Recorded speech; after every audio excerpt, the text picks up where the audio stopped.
আসসালামু আলাইকুম সুপ্রিয় সাবস্ক্রাইবার ভাই ও বোনেরা, আবার চলে আসলাম তোমাদের মাঝে। আব্বা পানি বেড়াইছে, এগুলো আমাদের ছাগল পালন করি। এগুলো নিয়ে আমরা অন্য দিন কন্টেন্ট করবো, খাবার খাদ্য রুটিন নিয়ে আমাদের দেখাবো। তো দেশি মুরগির বাচ্চা আমাদের এই চ্যানেলে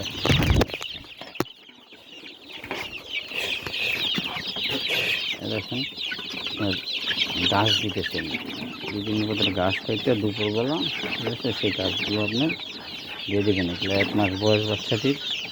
আর এই যে ছেলে কিছু বাচ্চা সেগুলো 1 মাস হয়নি, না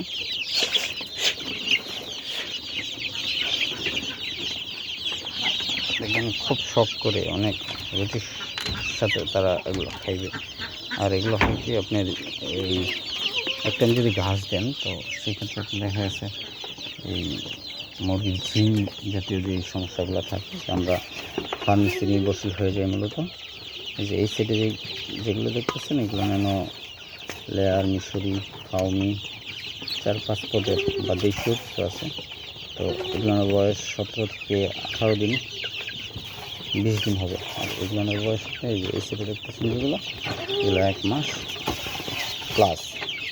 তো খাদ্যর পাশাপাশি যদি এগুলো দেন সেক্ষেত্রে হয় কি যে আপনার মেডিসিন কম লাগে, মেডিসিন কম লাগে। আর মুরগির রোগবালাই খুবই কম হয়।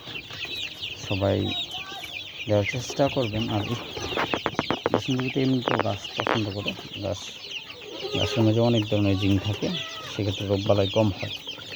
আর চিকিৎসকের পরামর্শ যা খামারের পরামর্শ অনুযায়ী করবেন, যে কোনো কাজ ইনশাল্লাহ সাকসেস হতে পারবেন। ভালো থাকবেন সকলে। আসসালামু আলাইকুম।